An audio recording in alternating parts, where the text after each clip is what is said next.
Hello, welcome in the next video. This video will be about when should you wait for the confirmation entry and when can you use the risk entry. Okay, let's begin. You should always check if price is coming from an unmitigated zone or not.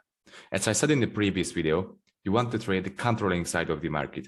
If you are waiting for a demand trade, but price is coming from an unmitigated supply zone, supply is in control, and you can't execute a demand trade without a confirmation because there could be a high chance for you to get stopped out. Okay, let's see an example for when can you use risk entry and when should you wait for confirmation entry. As you can see, price is moving in a downtrend here, creating series of lower lows and lower highs. Supply was in control because supply was formed continuously, but price stepped into a demand zone. And after the demand tap, price broke through the less supply zone and created a change of character to the upside. And as I always say, if price breaks through a zone, an opposite side zone will be automatically created. So price broke through a supply zone, so a demand zone was formed. After the tap of this freshly formed demand zone, price created a break of structure again to the upside with inefficient movement. Okay, after this, if you want to execute a demand trade here and follow the trend, you have three possible scenarios. If price taps into a supply zone, comes up here, reverses, then supply will be in control again, and you can't execute a demand trade without any confirmation because you always want to trade the controlling side of the market. And if supply is in control, you can't open a demand trade because there will be a high chance for you to get stepped out. So in this case, you should always wait for confirmation entry. We will talk about confirmation entries in the next unit. Okay, the second scenario, if price reverses before this supply zone and does not tap into any supply zone, then you can open a risk entry here without any confirmation because demand is still in control and you can easily target the next unmitigated supply zone after the tap of this demand zone. So once more, if price reverses before this supply zone, you can easily open a risk entry here and target the next unmitigated supply zone because price did not tap into any supply zone, so demand is still in control.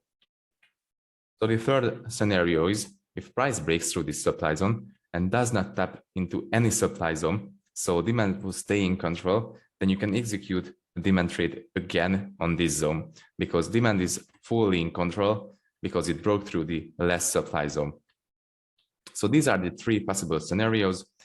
So once again, first one, price taps into this supply zone, reverses, then you can't open a risk entry here because you should wait for a confirmation entry because supply is in control.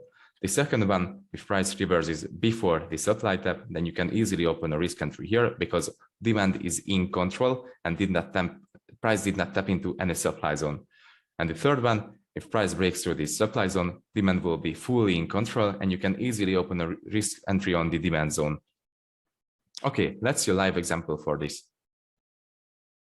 Okay, so let's see an example, a live example for the risk and confirmation entries. So as you can see, price was moving in an uptrend, creating a series of higher highs and higher lows, higher highs, higher lows. And in an uptrend, price will form demand zones. So we have this really valuable demand zone right here because it created huge inefficient push to the upside. This inefficient push created a break of structure and swept some liquidity from this region and created liquidity here just above the zone. After this, price did a pullback here. And after the pullback, it created a break of structure to the upside again from this demand zone. But actually, I refined this zone on the 5-minute chart because we are currently on the 15-minute chart. But we'll talk about refinements in the next video. Okay, so we have this demand zone that created a last break of structure to the upside. And this break and this demand zone pushed the price up to the supply zone. Because we have this supply zone up here, because price was moving in a downtrend. And now price is in the pullback phase in the uptrend. So it's on the way up to tap the supply zone. So after a supply tap, supply took over control from demand. So you can't open a risk entry on this zone or this zone. You will have to wait for a confirmation entry, some change of character, and after you can open a demand trade also on this zone too. So let's see what happens. Price reacted on this supply zone, as you can see, strong rejection. So supply is in control. If price breaks through this zone, supply will be fully in control because it broke through the last demand zone. So after a zone breaks, an opposite side zone will be created. So if this demand breaks, supply zone will be created. Let's see what happens. Very strong momentum. As you can see, price broke through this demand zone. So a supply zone has been created. And this supply zone, This supply zone caused the order flow that led to a break of structure and change of character to the downside, and it broke through the last zone. So we can't open a risk entry here because we have to wait for a confirmation entry. Let's see what happens. Supply is fully in control.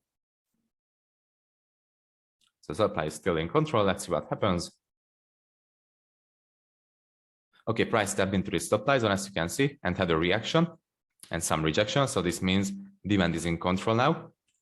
And we have this supply zone up here that caused the tap of this zone with inefficient push, as you can see, and break of structure to the downside. And actually it's tapped some liquidity from this region too. So this is a really valuable supply zone. If price taps into this supply zone and rejects on it, supply will be in control again. But if price breaks through this zone, demand will be in control again, and the demand zone will be formed because it broke through an opposite side zone. Okay, let's see what happens. As you can see, price tapped into this zone and had a reaction. So supply is in control now. If price breaks through this zone, demand will be in control and the demand zone will be formed. Okay, price broke through a supply zone. So demand zone has been formed here, as you can see. We have this demand zone right here. Let's just extend the zone and play price forward. So actually you can open a long trade on this zone because this was the confirmation entry. Price broke to the last supply zone. So demand has been formed. So a confirmation entry has been happened, and we can target the next unmitigated supply zone, as I said. So this will be our target point. Let's see what happens.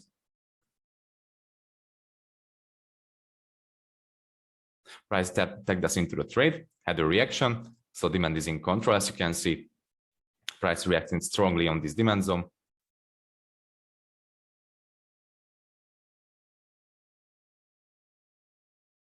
So we are in the trade, creating series of higher highs and higher lows, respecting demand zones over and over and over again. I will just extend these zones. Let's see what happens.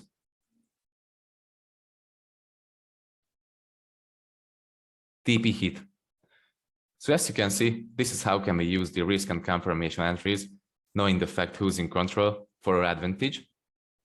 And this is a really, really strong weapon. So you have to master it and master everything about the control side, because you always want to trade the countering side of the market. Okay, meet you in the next video.